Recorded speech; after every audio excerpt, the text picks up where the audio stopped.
saya tidak tegas, saya tegas akan menegakkan hak asasi manusia. Masalah yang Bapak tanyakan agak tendensius. Kenapa yang 13 orang hilang pada saat itu ditanya kepada saya? Itu tendensius, Pak Ganjar, ya. Itu tendensius. Dan wakil Bapak yang mengurus ini selama ini. Jadi kalau memang keputusannya mengadakan pengadilan HAM, ya kita adakan pengadilan HAM. Nggak ada masalah. Ya. Baik. Sudah, Pak? Masih ada waktunya, Pak? Sudah cukup, Ya. Pak Prabowo? Namanya usaha. Ya, itu adalah lagi-lagi setiap debat kalau kita lihat selalu ada tema soal HAM ya, Pak ya. Ya. Gimana kalau menurut Gus Nusron? Begini ya, Mas Ganjar ini lupa.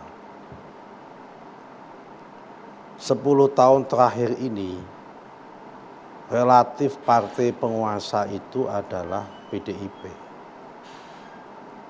Harusnya yang paling kompeten.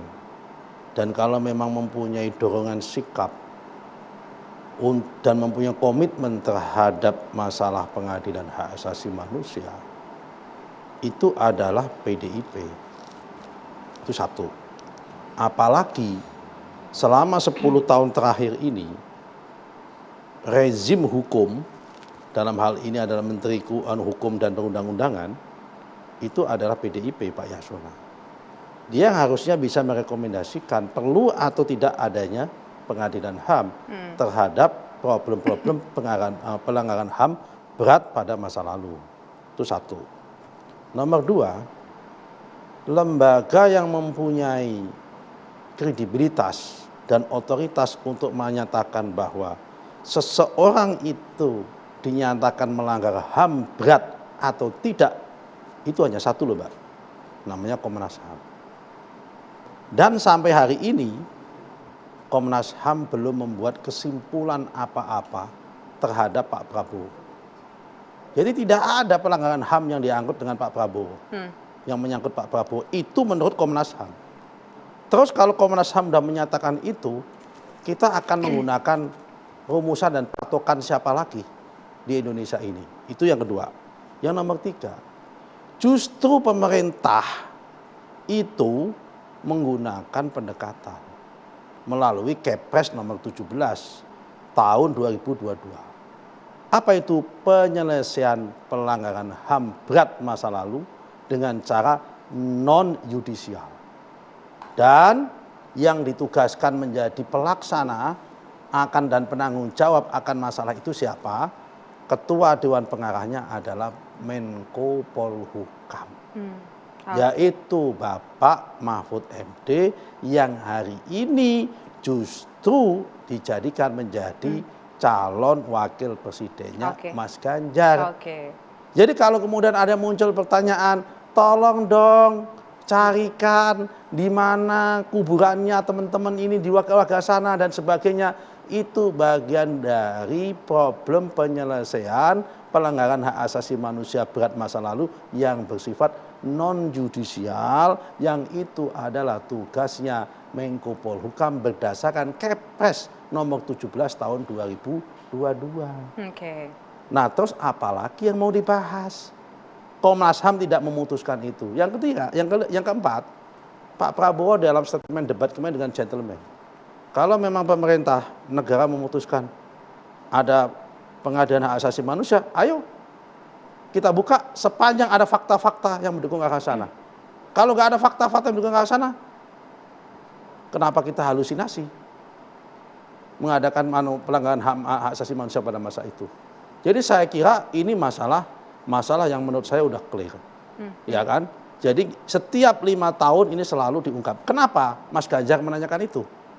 Mas Ganjar ini kan PDIP. Kenapa tidak waktu debat tahun 2009, Pilpres tahun 2009? Di mana waktu itu Ibu Megawati berpasangan dengan Pak Prabowo. Kenapa PDIP nggak menanyakan itu?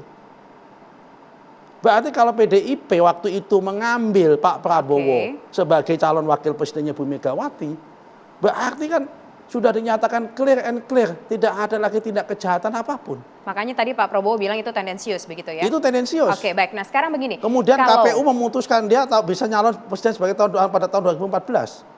KPU memutuskan dia bisa menjadi calon presiden tahun 2019. Oke. KPU memutuskan Oke. dia bisa menjadi calon presiden tahun 2024. Oke. Artinya kalau orang itu dianggap bermasalah terhadap tindak kejahatan hak asasi manusia pada masa lampau, kan nggak mungkin dia dinyatakan lolos. Artinya itu kan berarti memang Pak Prabowo tidak terlibat dengan pelanggaran HAM di masa lampau menurut dari Pak Nusron. Tapi pertanyaan dari Pak Ganjar adalah, atau dari Mas Ganjar adalah begini, apakah nanti akan membentuk peradilan yang dimaksudkan tadi ketika nanti seandainya terpilih menjadi presiden, apakah akan dibentuk itu supaya nanti tidak ada lagi suara-suara di luar sana yang tidak mengenakan? Loh, soal bentuk nggak membentuk itu masalah gampang. Sepanjang negara memutuskan Pak Prabowo akan tunduk dan patuh. Tinggal bagaimana keputusan negara yang diambil. Oke. Ya kan, jelas-jelas belum jadi presiden aja Pak Prabowo mengatakan sepanjang ada keputusan negara mengatakan itu, kita akan jalankan, tidak ada masalah. Oke. Sebetulnya nggak ada masalah soal masalah itu. Apa yang dirisaukan? Tinggal dibuktikan saja. Berarti tidak ada masalah ya kalaupun nanti akan dibuat sebuah peradilan ad hoc. Tidak ada masalah. Oke, tidak ada masalah. Kita dapat poinnya. Nah, sekarang begini. Satu yang cukup menarik. Kalau kita ingat di 2019 lalu Pak Prabowo ini orangnya terkesan galak, tegas, garang begitu ya ketika berkampanye begitu kan. Tapi kalau sekarang tuh ada muncul yang cukup lucu begitu, kita melihatnya cukup ringan, cukup santai, istilah gemoy. Kemudian dengan setiap habis melakukan sebuah statement, menyatakan sebuah statement dengan gerakan tarian yang seperti itu. Itu apakah tidak akan justru merubah karakter dari Pak Prabowo atau membuat Pak Prabowo mungkin ya jangan-jangan nanti takut bawanya bisa hilang nggak kalau misalkan ada istilah gemoy tadi, atau justru sebaliknya bisa menarik perhatian dari masyarakat? Pertama, istilah gemoy itu tidak muncul dari istilah internal kita. Itu muncul dari istilah netizen. Itu dari rakyat sendiri, dari publik yang memunculkan istilah itu.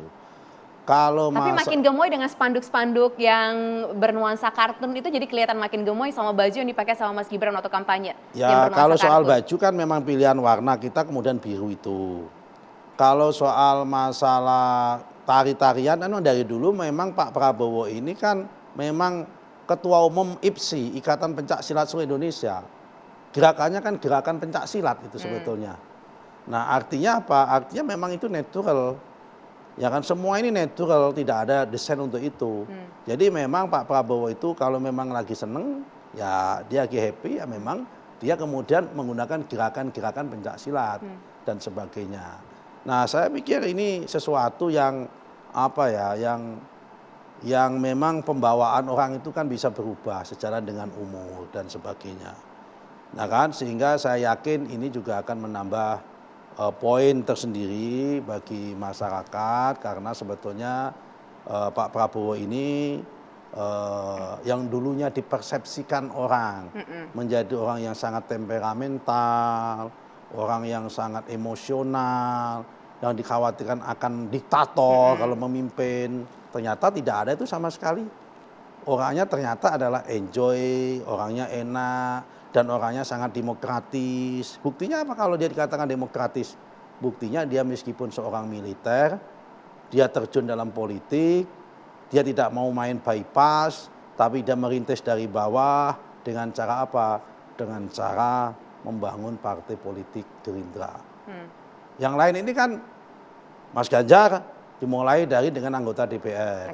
Kalau yang lain ini kan tidak.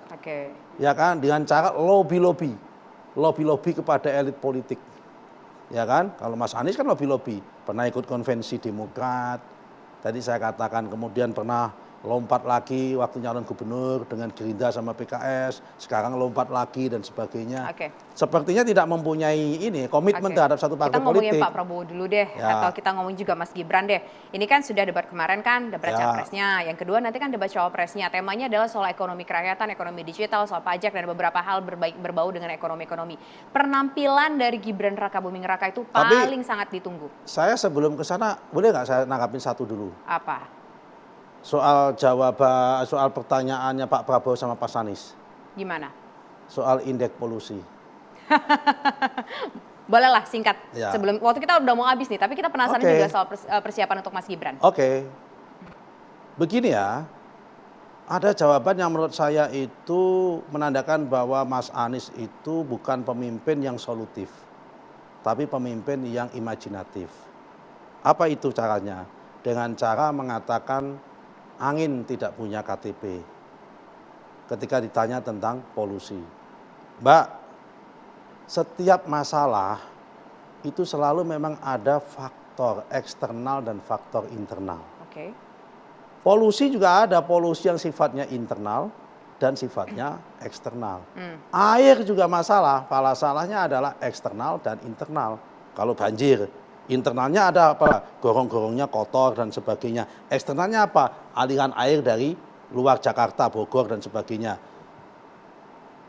Air juga tidak ber-KTP.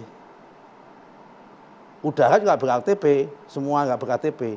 Tapi sebagai pemimpin, itu harus menggunakan kewenangan yang dimiliki, baik anggaran regulasinya, untuk mengatasi eksternal ini supaya nggak mengganggu masalah internal. Tidak kemudian menyalahkan masalah eksternal.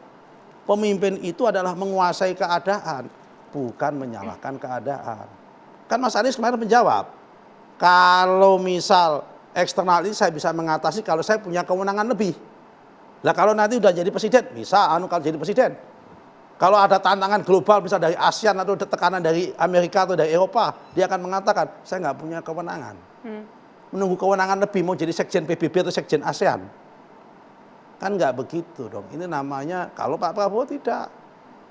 Ini menguasai keadaan. Tapi kan kalau soal asap kan, kalau ngomong nih ya soal kirim-kiriman asap, angin, polusi, kalau soal asap kita juga pernah kok ngimpor asap ke mancanegara, misalkan kebakaran hutan di wilayah sekitar Sumatera, Kalimantan, kan, nyampainya ke Malaysia, Malaysia menganggap itu faktor eksternal. Oke. Gunakan kewenangannya.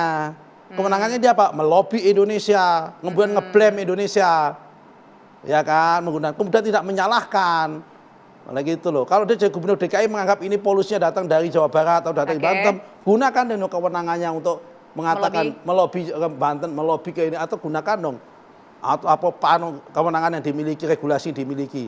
Misal mobil yang datang masuk ke Jakarta dari luar Jakarta, bagaimana karena mengandung asap dan sebagainya, ada kompensasinya atau apa untuk mengurangi itu.